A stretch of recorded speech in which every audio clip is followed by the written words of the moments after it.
I feel we are at a time where, as designers, we have to build working prototypes to expand the imaginary about what is possible.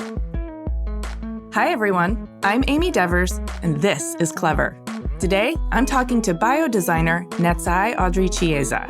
Natsai is an absolutely visionary designer and thought leader. She's the founder and CEO of Faber Futures, a pioneering design agency that melds consumer biotechnology advancements with real-world applications.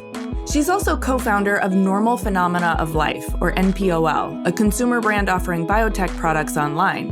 NPOL makes tangible how biotechnology can generate new materials that can be beautifully designed to support climate goals and the cultivation of resilient bioeconomy value chains.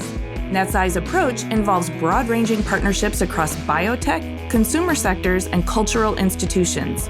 It uses collaborative, story-driven strategies to catalyze engagement and concrete action on critical issues. Notable clients and commissioning bodies include Ginkgo Bioworks, Adidas, the Design Museum, MIT Media Lab, and the World Economic Forum. As a member of the World Economic Forum's Global Futures Council on Synthetic Biology, Natsai advocates for the integration of design and culture in policy development for bioeconomies powered by biotechnology. Her insights and leadership are sought after on various stages, including as a speaker at South by Southwest, TED, and Design Indaba.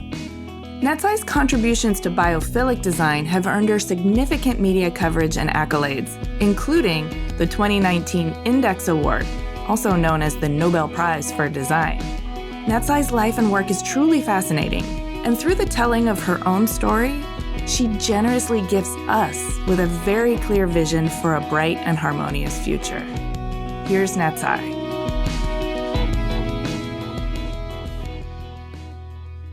Hi, my name is Natsai Audrey Chieza, and I am based in Norway, in Oslo, but my company is London-based.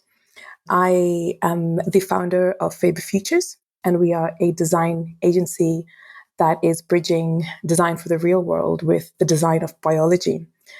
And this is really spurred on by an understanding that if we can design at the molecular scale DNA for living entities that do things that are not ordinarily found in nature to solve some of our biggest challenges, and then we have to connect that, right, to the real world and how these technologies will interface with society and the environment at a much larger scale. So we exist to really bridge the design of biology with the design of systems.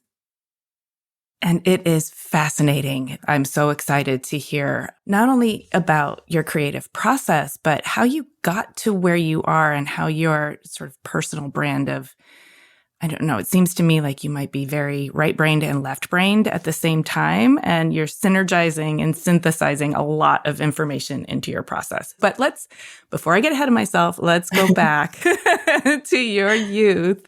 You were born and raised in Zimbabwe, yes? That's correct, yes. I'd love to know what kinds of formative experiences shaped your young psyche and captured your imagination. It's such a fun question.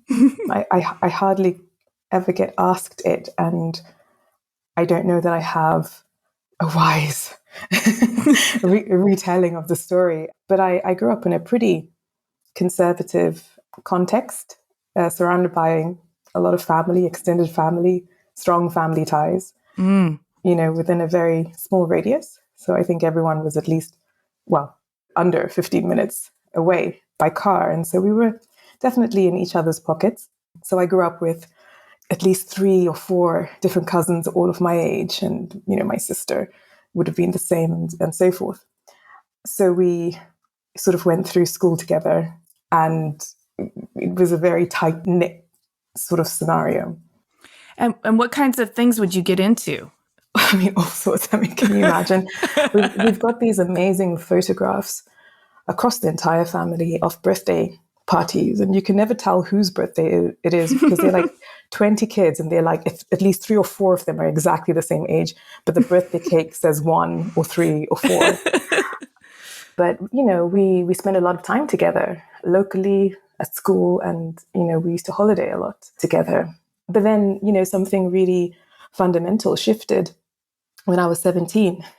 my family and I moved to the United Kingdom at precisely the same time that the economy tanked in Zimbabwe. And so, people were leaving because their job prospects were shifting because economic conditions are worsening. So my dad moved to Scotland. He's a doctor, and at the time he was training to become an anaesthetist. So he got a post in the Scottish borders, spent a couple of years there, moved down to London, where historically we'd always had family because of the colonial ties with the United Kingdom. So his sister was there, my mom's sister was there. We already had an established kind of network. So, it was quite easy for him to slot right in. And to be fair to my dad, I hope he doesn't listen to this back, he'd actually lived in the United Kingdom for a while back when he was studying what do you call it in America before you become a postgrad? An undergrad. Yes. That's it. So he had history there. And where it was always a plan that he would come back, he didn't. And so we followed. And I remember my mom pulling us out of school, and she was like, don't worry, they're going to keep your places because we're coming back. And then within a couple of years, hyperinflation in Zimbabwe just sunk the entire economy.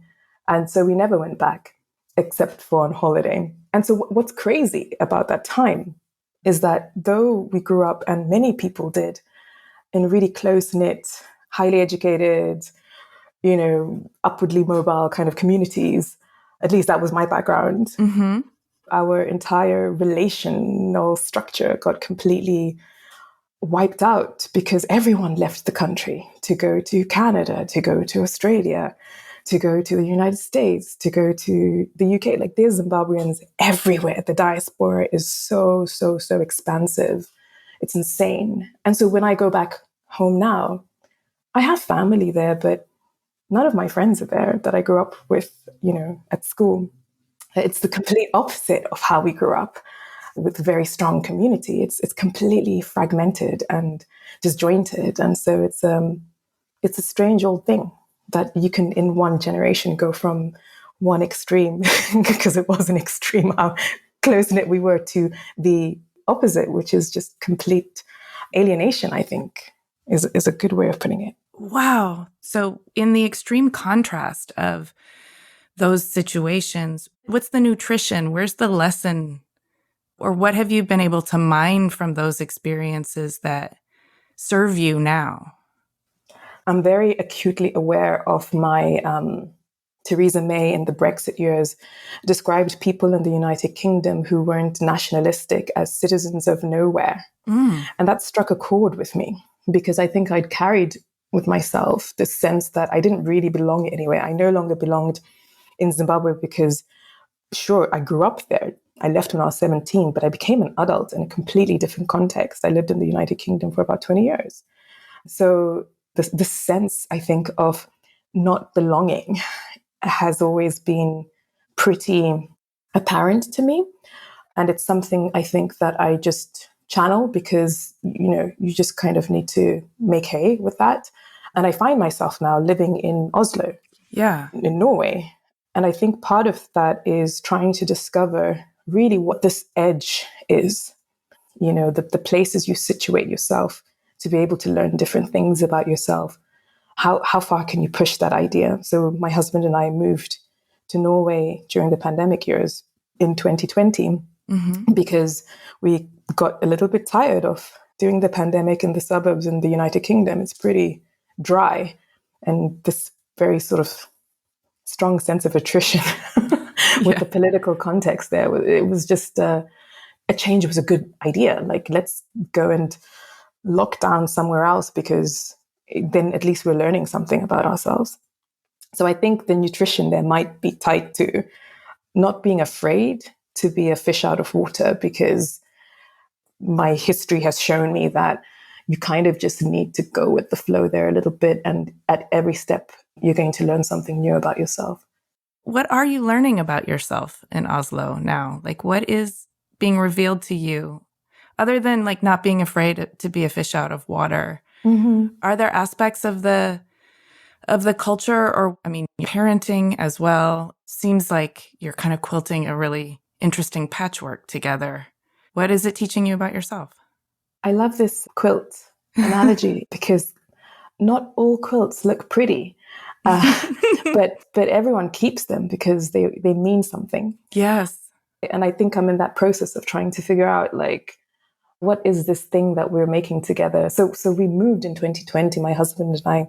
Mm-hmm. I think we caught one of the last flights out before everything totally locked down. Oh, wow. We get on the flight, we've got 2 bicycles and bike bags and hand luggage and masks and visors and gloves. But that was pretty much it. But then 2 weeks later, I discovered I was pregnant. So that was hilarious because it was just like... Wow, you are going with the flow. Yeah. We looked at our apartment and like we'd been in love with it for 2 weeks. And then like, this is completely inappropriate to have a small child in this loft apartment. Oh my gosh. So suddenly all of these things just kicked in overdrive where you start to have completely different priorities. And you're having these new priorities in a new context. There's nothing that is like telling you that you're doing the right thing, or there's no precedent, there's no roadmap. Mm-mm. We didn't know anyone. Sure, everyone speaks English here, but then to not speak Norwegian is problematic because then you're not really in the culture. And this is happening during a pandemic. So we had a pandemic baby and it was really strange, but then I was really busy at work. And so I think that kept me focused and occupied with so much more that I didn't get bogged down in like the ridiculousness of the situation we found ourselves in. It does sound a bit ridiculous. I'm not going to lie. You move there with 2 suitcases and find out you're pregnant. You are really surfing the vicissitudes of life with finesse, Natsai, it sounds like. But I don't think it's with finesse. I think it's okay. I'm just holding on for dear life. I think there's a little bit of that where it's not been easy, and it certainly isn't any easier. It's just different, right? She's 2.5 now, and so we've been here for 2.5 plus 9 months. Yeah. I think what it is teaching us to be here is that things can be really open-ended, and you have to have some constants that keep you grounded. And it really matters to us that we have such close proximity to nature. Mm-hmm. Because in a way, if in doubt, just go to the forest for a hike. And I can't emphasize how much of a tonic that is. Because of course, with the work that we do, I'm constantly traveling and I'm constantly wired. So it's a strange, beautiful, messy experiment. And so far, we're still holding on. I love that you just described it as a strange, messy, beautiful experiment, because that maybe sounds like the theme song of your life, like in terms of your work and your creative process as well. Does that describe it, do you think? Yeah. So, I mean, I do want to back up to the 17-year-old you who got abruptly shifted away from your close-knit existence. And I'm wondering if at the time, where were you leaning in terms of your creativity and your burgeoning adulthood? What was kind of coming to the surface there? And did the shift to a new home country, what did that do in terms of your life plan? I wish I had a fantastical story, but it was pretty boring. Like I said earlier, like we were a pretty conservative family. My parents are both professionals. I mean, we were post-war babies. Mm-hmm. We were the so-called born frees. Yes. And so they lived at a time where Black emancipation was so tied and configured to having an education, mm-hmm. and being able to transcend apartheid effectively, either through your education, moving abroad, probably to the United Kingdom, or being able to work through the racial hierarchy in some shape or form in Zimbabwe. But for that, again, education was key. So my mum was working for Lever Brothers, which is a Unilever company. She still works there.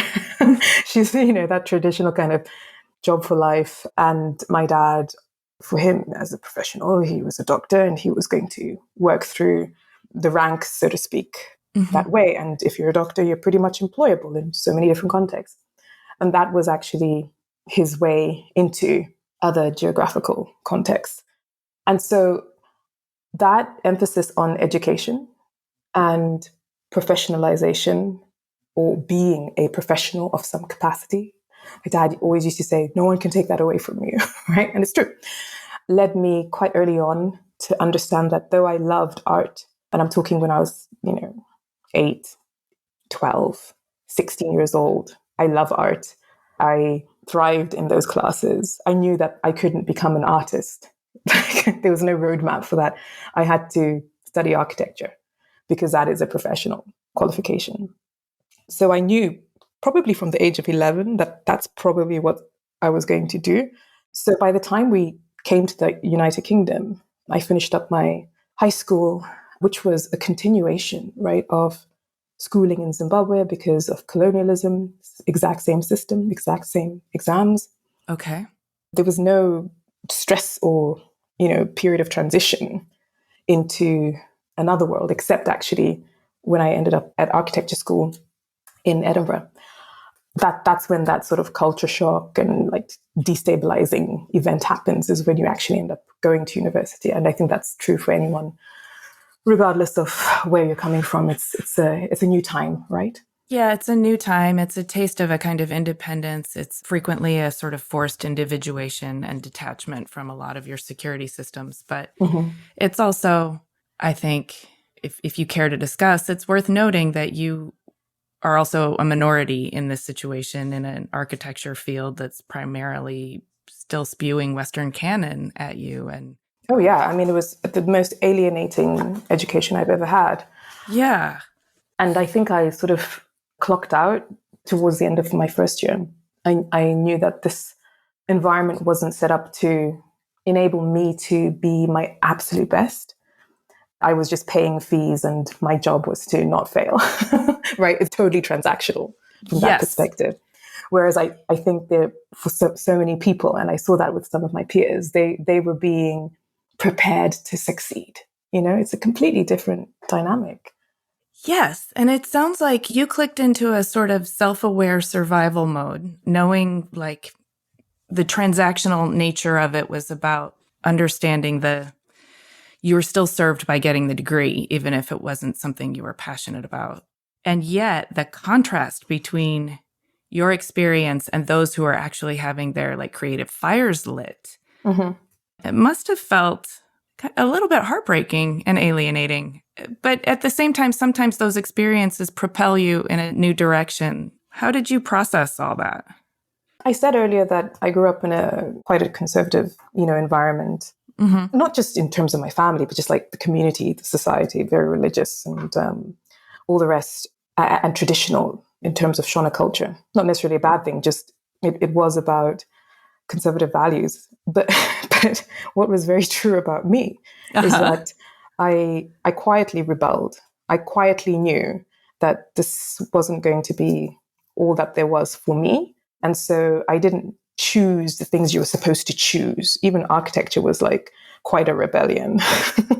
I can see that. Totally. Because it wasn't law, right? It wasn't medicine. Most of my dad's side of the family, they're doctors, they're nurses, midwives. Like, it's just like, and I was like, no, I'm not doing that. So there was a quiet rebellion in me, I think, from quite an early age. I listened to all the wrong music. I liked art. And strangely, in Zimbabwean culture, if you like art, it's a very masculine expression of self. And I was like, wow, that's stupid. So by the time I'm a first year student trying to find my way around the Western canon of classical architecture, that no one's really clear about who originated any of this anyway. Right. Not having the language or the context even to name it for what it was, which was just like one particular vision of what constitutes good design. And then some. I guess I kind of said, well, if this place isn't going to uplift me, then I'm going to seek out other territories for that. And I sort of remember my thesis being about fashion and architecture and deconstructivism. Oh, yeah, that is Rebellion. Oh my God, it was like the ultimate rebellion. And the thing is, I was like genuinely interested in fashion. I think I saw it as a community. For context, I would be, as most architecture students sadly probably are, still working through to the late hours of the morning trying to get work done. Mm-hmm. And in the morning, you wake up and I would grab a coffee and I would go to this corner shop. The one right next to my studio had some of the best fashion publications and a lot of them. And rather than reaching out for the, traditional architecture magazines, I would stock up on all the fashion ones, take them to my desk and just dream and learn about the ways in which you could express yourself as an individual through your work. Whereas everything about my education was how to be like Corbusier. And it's like, oh my God. Or if you were me, kind of going, I guess I want to be like Zaha Hadid. Right.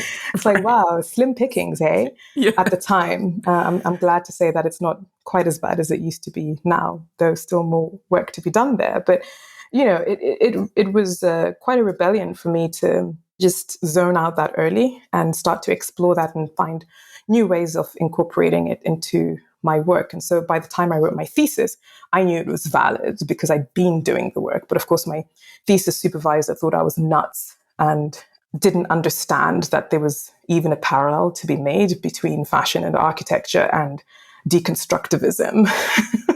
I was just like, oh my God, the bias here it knows no bounds. Wow. So anyway, I just about managed to pass and then left. It sounds to me like you're a systems thinker, though, too, because you're understanding that you have to work within this system, and yet you need to also venture outside of it. So instead of just like smashing the system, which in some ways doesn't serve you because you don't get the degree, you figure out how to cross-pollinate and then like reverse engineer back into like checking the boxes that qualify for the system. Mm-hmm. And I see so much of that in what you're doing now. It's like so much of it is imagining those networks and spaces that don't exist yet and being an architect of those. Exactly. And it took me a really long time to own up to the fact that I studied architecture. Well, literally to say it out loud, because I think for about 7 years after the fact, I didn't know how to talk about architecture after I left under such dissatisfactory kind of circumstances. Well, you hadn't composted it yet. No, I really hadn't. But yes, it took me a really long time to understand what had just happened, what I had learned, why it was relevant, and how I was practicing it. And that was the crucial point, is how have I incorporated this practice into the worlds that I'm trying to build now? I mean, even the notion of world building was like, ooh, that's so interesting. Who's doing that kind of work? It's like, actually, you are. just in different ways.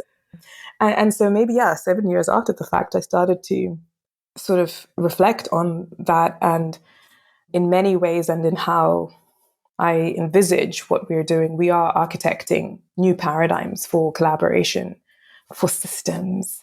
Yes. And that practice isn't just about finding a client who pays you money to do a project. It's, oh, no one knows this work should exist. How do we start the work now to get to a point in 5 years' time where folks will understand that this work needs to exist? And in the meantime, what kind of networks have we been creating to be able to innovate fast when the time comes? And just really focusing on the ugly work, the work that is so unseen, that needs to exist to create the conditions for other work to exist. The new funding models, even for some of the projects that we pursue, that are outside of the usual sort of, here's a pitch. Right. And thinking about how you create new forms of interactions and build networks in a different way to actually cultivate the ground for future happenings. And that we're very comfortable that those future happenings might not be us doing it, but that we have paved a way through for somebody else to be able to, and with the resources and intellect or network or whatever else they have, to actually capitalize on a critical mass of understanding around the reason why something like that should exist.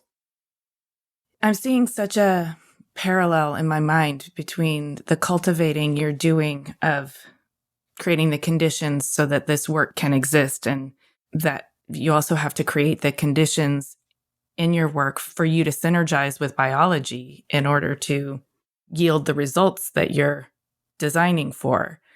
I know you studied material futures with a focus on synthetic biology. And can you set us up for the founding of Faber Futures and why it is that you're so dedicated to biodesign and what you're doing with it? Sure. So when I finished architecture school, Yes. 2 weeks later, I applied for a course at Central St. Martin's called Textile Futures at the time. I get in, which is a win.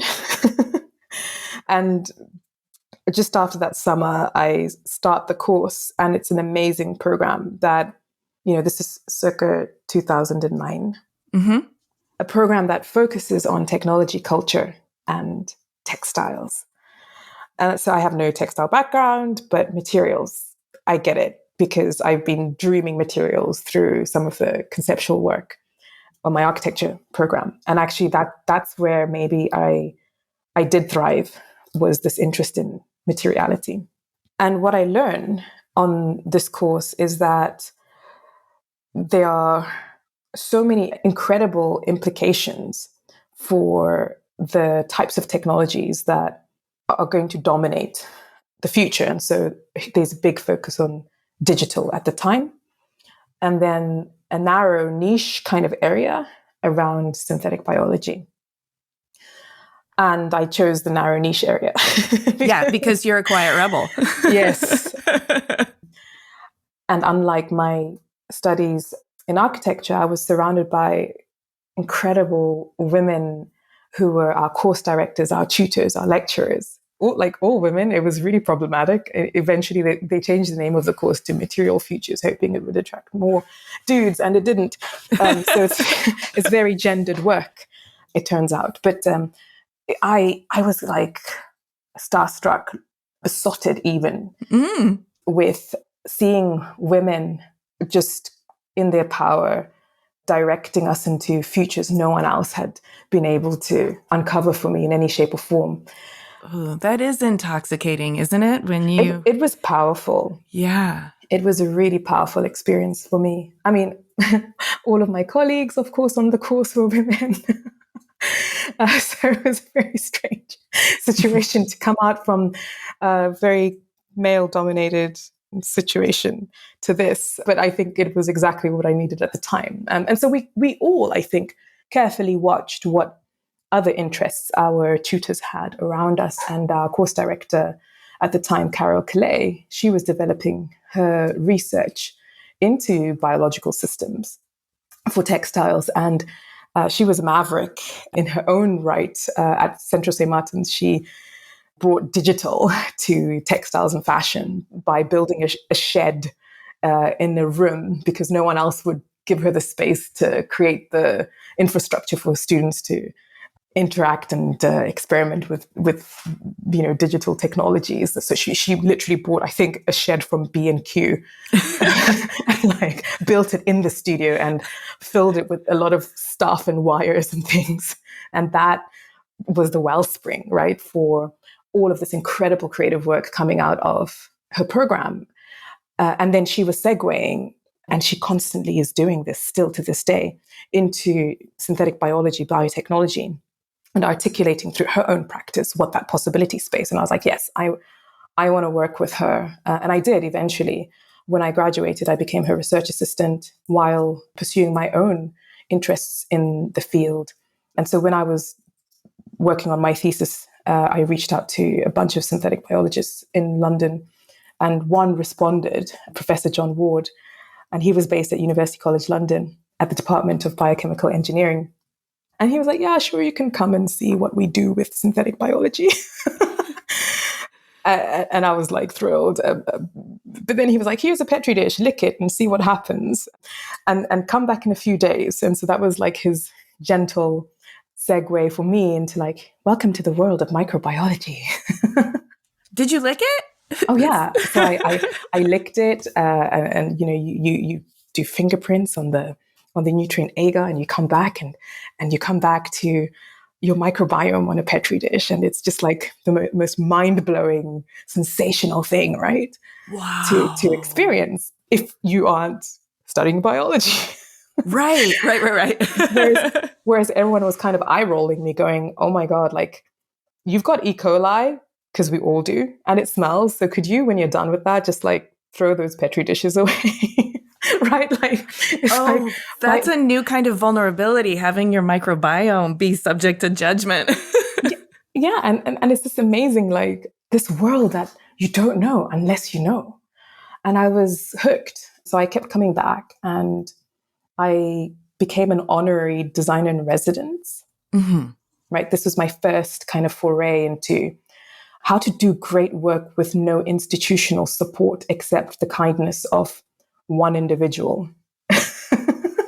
and figuring out what to do with that, right? Yeah, exactly. Sometimes when you're doing such pioneering work, sometimes that's all you have to work with. And like that proactivity that you're taking it upon yourself and you're discovering and making connections, that also feels like part of the education. Exactly. And okay, so if we do cast our eyes back to 2011, which is when I graduated, mm-hmm. the word biodesign wasn't even in circulation. I was featured in a book that coined the term with my thesis project, which is very embarrassing. Please don't look at it. But we have to. What's the name of the book? I think it's called Biodesign now. Okay. And so, there was no precedent for how you even work in this way, except I should caveat that and say, I looked to what bio artists had been doing. And they had been going and forging these relationships with scientists. And I thought, okay, that's the way. And so it was very important for me to nurture that relationship with John. He allowed me to share his bench because he was too busy a lot of the times, I think, to do the fun work. And he saw me maybe as someone doing fun, weird work. So I think at the time he was like, okay, what you need to learn about microbiology is there are microbes everywhere. So there are microbes on you. And then I said, that means there are microbes in plants and in root systems. And so we did a project that taught me how to bioprospect for different organisms in different contexts, including herbs. And so I have an early project called the Rhizosphere Pigment Lab, which is really inspired by Dai Fujiwara's project Color Hunting. He, of course, from Ismiyaki. And he went and looked for color in the jungle and built an incredible color palette representative of that environment. It turns out Emilio Pucci's colors are also derived from looking to nature and trying to color match with chemistry at the time, those exact pigments, which is what you get as the Pucci colors. And so what I was learning from this process is that nature has this abundance of color and that you can look at it from a microbiome perspective. And so I learned how to isolate pigment producing microbes from the root systems of different plants. And that was amazing to me to just say, I'm looking for color and there's plenty of it. And these are the microbes that are responsible for generating it. And this is what their context is in nature. And then John was like, but here's one I made for you earlier. He had streptomyces, seedy color that he had isolated from his cacti plant on his windowsill in his office. And so he had it in the freezer and he gave me the protocol to learn how to grow it. So then I was only working with this isolated organism. And it generated this beautiful sky blue color, hence seedy color, which in Latin means sky blue. And I just figured I wanted to translate this into a design context and that textiles was going to be a good place to start. And after a year's worth of experimentation. I, with John, discovered a protocol to dye textiles with it. And I think the only reason why I stayed the course with that line of inquiry was because it was a water efficient dye process and it didn't have any toxins. And in textile design and manufacturing, downstream, that's a holy grail scenario. Yes. So to have both of those things happening at the same time is just, a lot of companies will innovate to try to solve for the one and not the other. And yet here was biology just evolved over billions of years just doing it. And that the step to enable that process to happen didn't come easy. We'd spent hours, weeks, months trying to grow this organism in liquid culture and isolate the pigment so that we could drop it in as a drop-in replacement, right? Drop it in as a new ingredient to existing structures and systems of dyeing. Right. From a screen printing to water bath. Bottling lightning, essentially. Yeah. Because it wasn't working because the chemistry didn't align with what the end product needed to be. And then one day I grew the microbes on the textile, like directly on the textile. And that was a turning point. So that is amazing. And I'm super excited about the moment where you decided to just try growing the bacteria directly on the textile. And I'm also cognizant of the fact that if you can't develop something that matches what we already have in terms of plugging and playing into our existing systems, you now have this incredible discovery, invention, design on your hands, but it has no way to scale or propagate out in the world unless you design that system for it. Exactly. But still, how exciting was it? When you decided to grow directly on the textiles, that's a real moment of innovation. And it worked. Tell me about it. It works beautifully. And it's so poetic because it's not just about the end goal. And I think this is really when I understood the power of this work. I didn't want to be the CEO of a dye company. You didn't? Yeah, I still get strange looks that I'm not.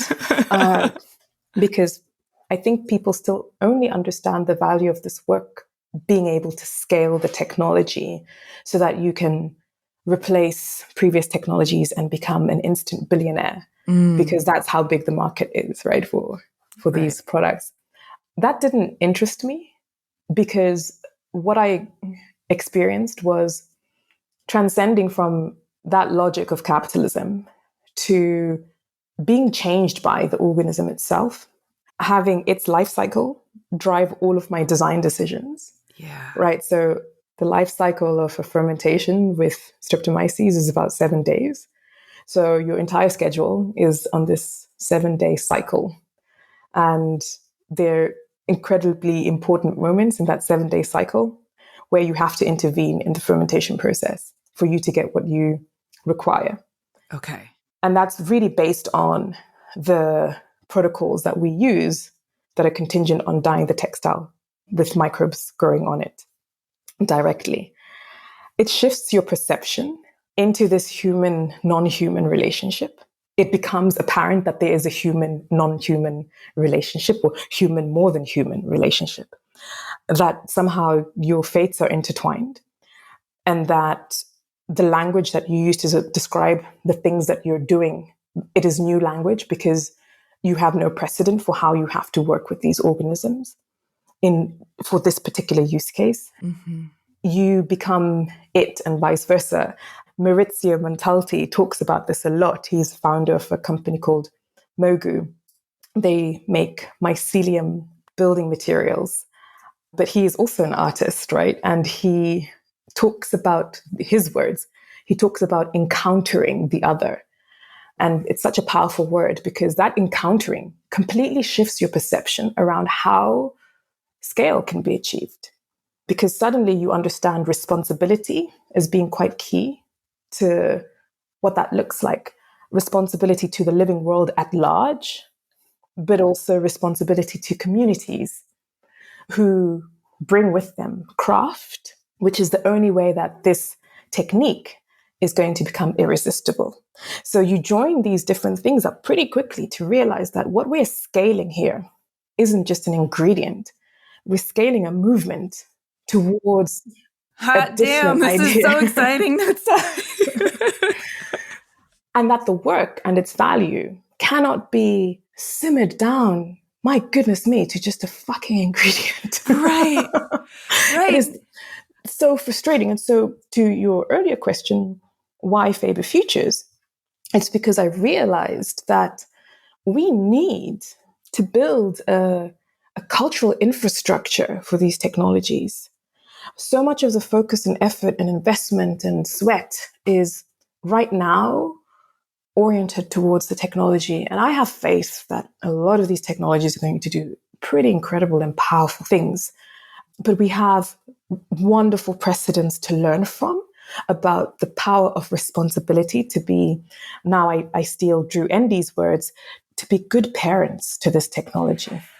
I'm so glad you said that, because as you were talking about like responsibility to communities, to the natural world, and responsibility to this organism and the organism's system, it felt like parenting to me. It felt like these children are born and they're so helpless and rely on you so much, but they also have a lot that they bring that you're not sure where it came from. And you just have to let it, nurture it into existence. And you can't control them. Yeah. You cannot control nature. You cannot control the market. You cannot, there's so much that is out of our control right now. You cannot control AI. Sorry to break it to you guys. You can't control AI and synthetic biology and the Venn diagram that is currently at play there. Shit. Right? So the cultural infrastructure for technology has never been such an important kind of impact space to be working in. And that's why I founded the company, because I knew that design could help us bridge some of these disconnected areas of innovation. And that if we could invest just as much as we do in the infrastructure for biotechnology, the talent, for the sorts of engineers who end up working at these companies, if we could match that on the design side, if we could match that in the arts, then hopefully we have a public sphere that is cognizant, aware, educated about what this all means, so that they become responsible citizens of these technologies, so that they can demand from their legislators ways of incorporating climate tech, for example, a new infrastructure that accounts for community, that accounts for legacies that have previously excluded people. Right? Because when we talk about a just transition, we're not just talking about here's some cool technology and now a few people are going to become extremely wealthy creating it. We're talking about... I love how you flip into bro voice when you say that. Well, I challenge anyone to show me otherwise. Right. No, I'm with you. And I come back, it's such an astute observation, because I come back to this notion of like the gendered work that is at play. Mm-hmm. Because in the same way that, my time at CSM on Textile Futures was incredibly gendered, I also think that there's a reason why I seem to only be able to attract women to work for me, but that there are very few men who are agitating in this way in this field. And they're not necessarily pioneering the ideas when they do. And I find that very troubling indeed. I am just struck that we are living in a very tense time where, as a woman, as a mother to a daughter, I really sort of wonder about our dominant culture and our political context right now that seems to not value the notion of taking care of. Yeah, I know. And we have to take care of the planet. We have to take care of each other. We have to take care of ourselves. Yes. We don't even know how to do that anymore. It seems No, we that's how don't. pervasive this culture is. And so how do we parent these technologies? I think is and not just synthetic biology, but AI too, right? And Yeah. all quantum.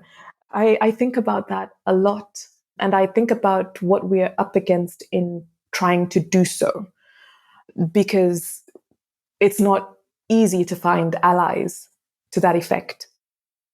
I keep thinking back to this parallel to nature and how would nature do it? Nature would probably evolve over several generations, right?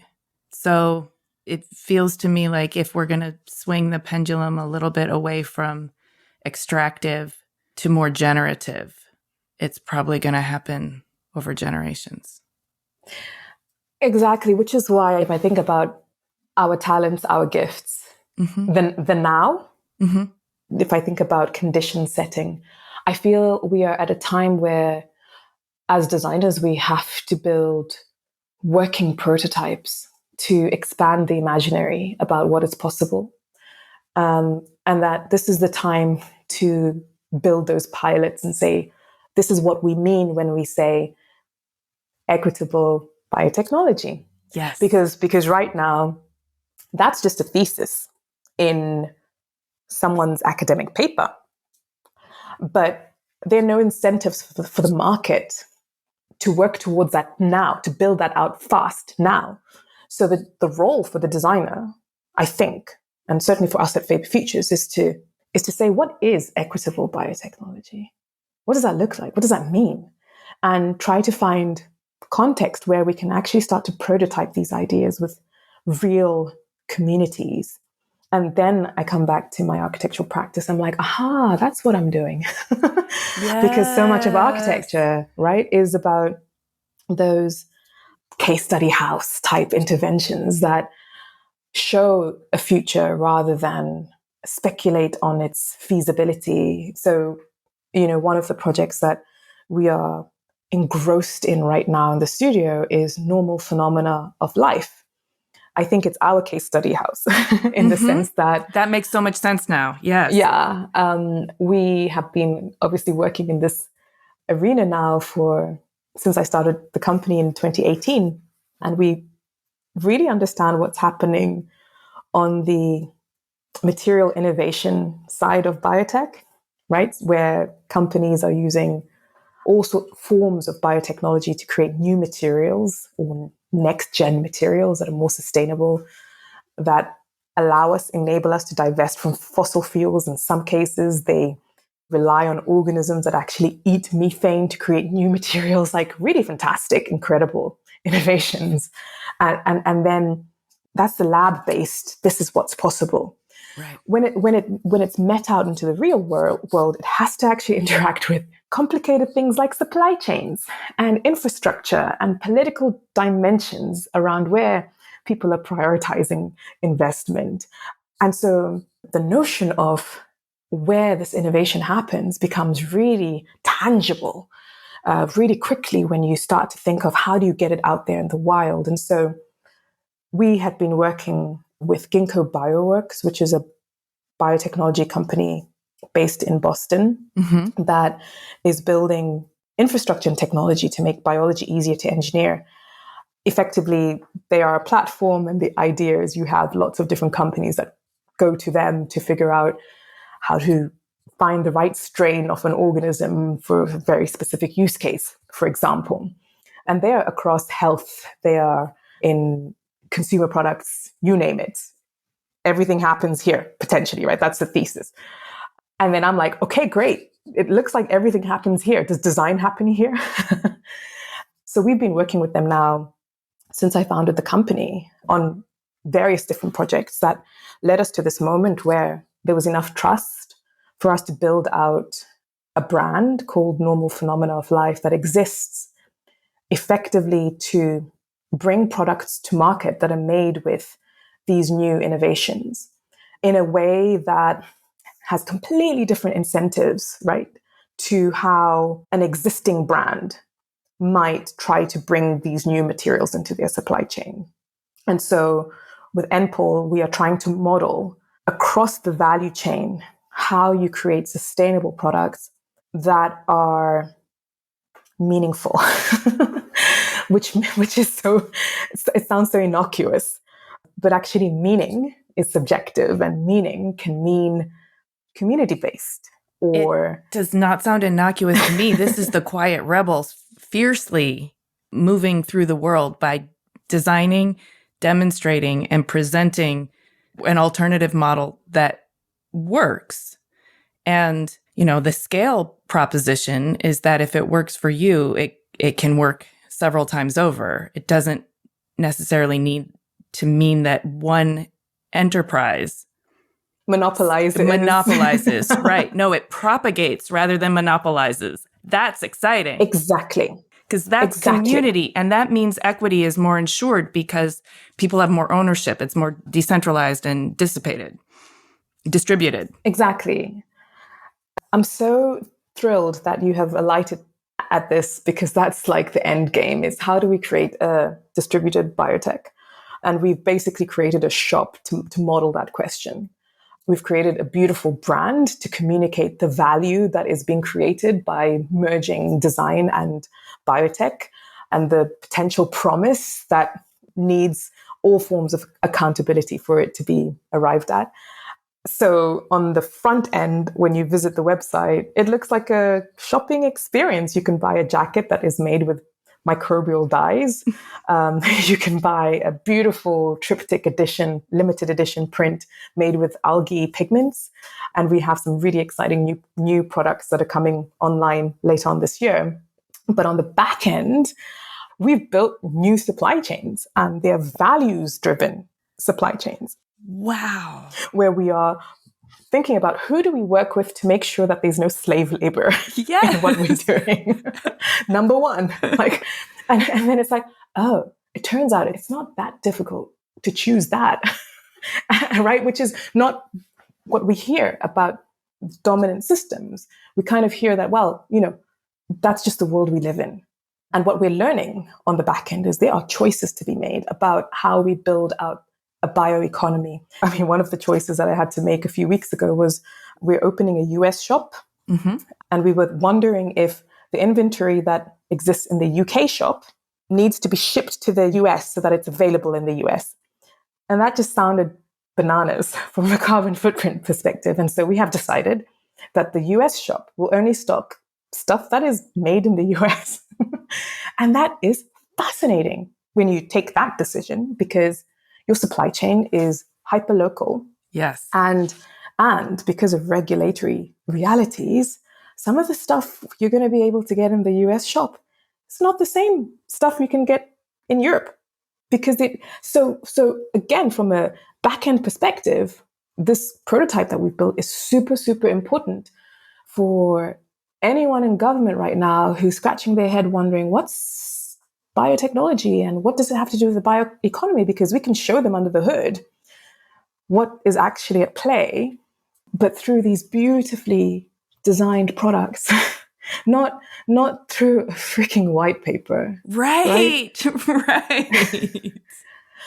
And no shade on white papers. It's a different context. Even on a white paper, it can feel concrete, but still abstract. It needs to be sort of born out into a relatable human experience for it to resonate. And that means appealing to what appeals to humans, beauty, function, utility, all of those things, even commerce and, price point, all of that matters to make something less abstract and more probable.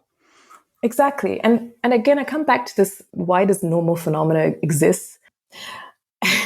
Really to try and figure out what other incentives are there that we can program new enterprises to inhabit so that we don't keep replicating the same outcomes.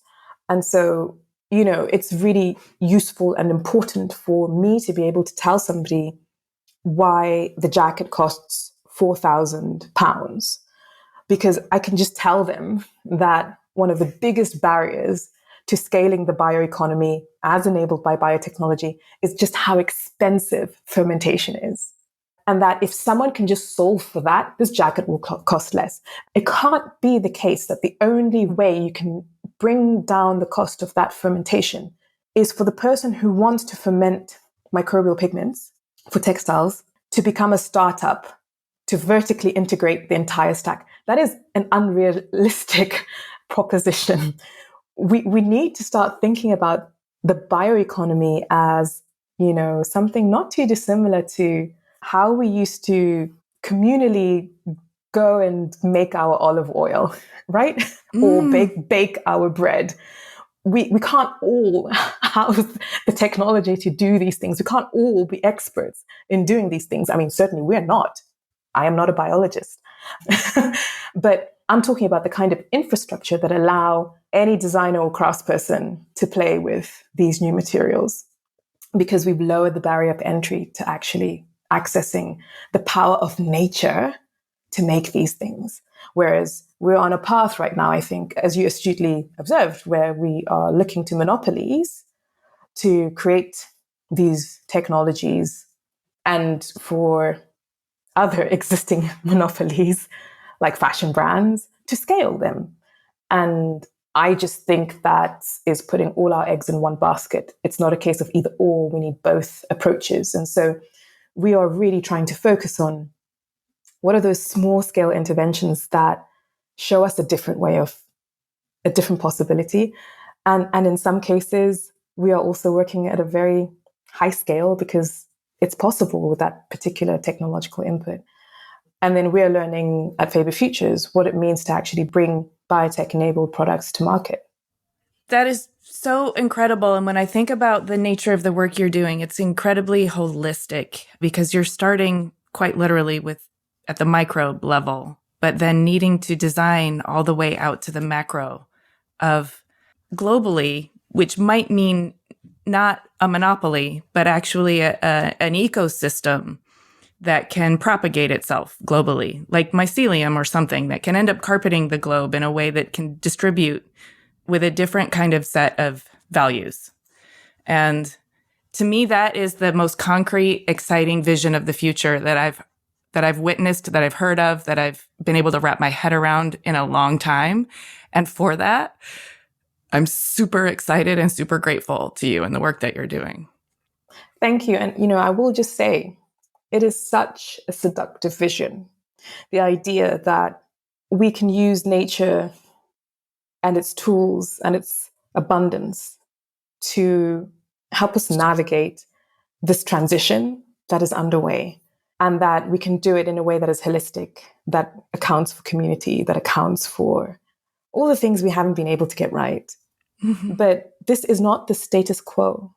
I sat in a World Economic Forum talk a few months ago on trade, and it was sobering because I realized that where I thought it's a no-brainer that you want different kinds of people to be able to, and different geographies of innovation, since we're building this from scratch to emerge, that is counter to trade and how it works on this planet and how it's deeply political. and therefore, this vision isn't just going to happen. It has to be fought for. It's trying to grow in a hostile environment.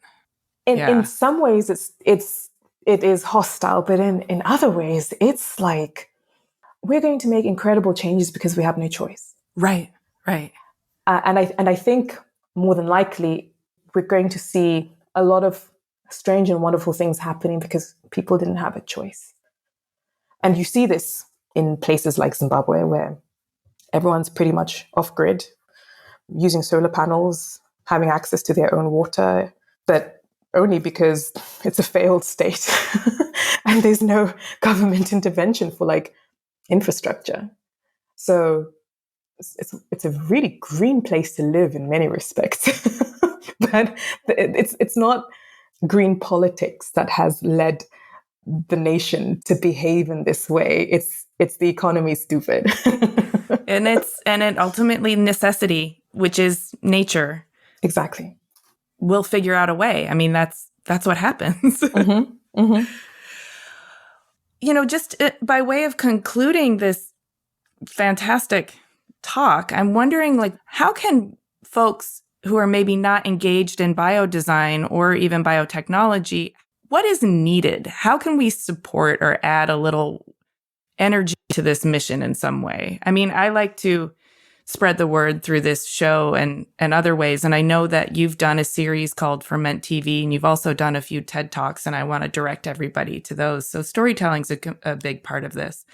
What else can we do? How can we add support to this? I think that one of the critical things that has to happen now is an awareness around the idea that biotechnology can be built from the ground up. And so if you are somebody who works in supply chains, you should be thinking long and hard about how you make those equitable if they are contingent on microbes, for example. And then when I think about the design community, I asked this question a lot, usually from graphic designers. I don't know what it says about graphic design, but everyone's scratching their heads going, what is my purpose? But certainly it comes up. Communication. I am so excited when I see agencies shifting their priorities to make this revolution seductive. Yeah. Design is so powerful in changing mindsets and in shifting culture. And I would love to see resources being directed to that kind of enterprise. And so one thought that comes to mind, Indy Johar talks about the scale of the interventions that need to happen for us to not just meet our climate goals, but just journey through this transition. And they are so immense. They're so all-encompassing and crossing so many different domains. And I just think that everyone has a role to play in that. And so asking yourself, in my work today, how am I prioritizing nature? How am I prioritizing nature? How am I prioritizing nature? And that it could be that you work in technology and you're engineering nature. And I think it's a really good question to ask yourself, how am I prioritizing nature? Because even for somebody who's engineering nature in a lab, there are design decisions being made about that DNA code. And that has been one of the things that has motivated me, is scratching my head going, well, how can you design living systems if you don't understand what's happening in the real world? You've got to bring those things closer together.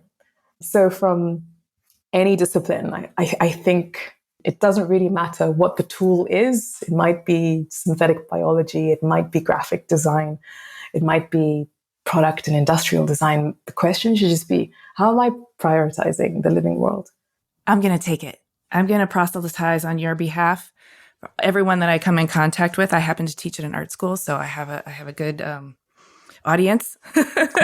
I'm so excited about the work that you're doing, Natsai, and I'm so grateful for you sharing it in your words, because you have such a lyrical way of speaking about it that is so, it brings us in and helps us understand, and it moves me. So thank you so much.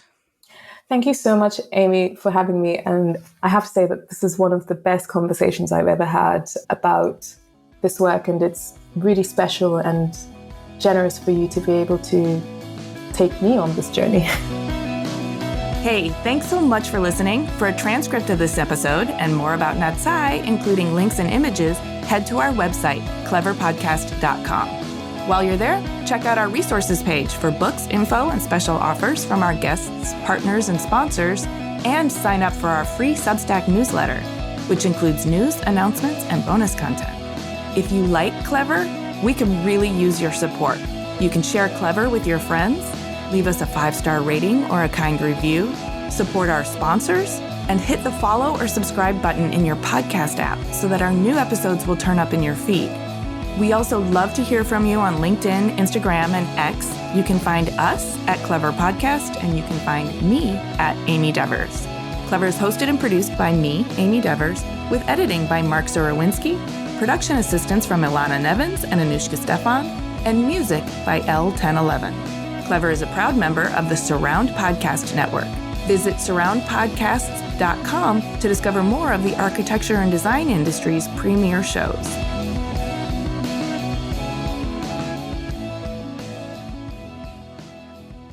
And you come back to your microbiome on a petri dish.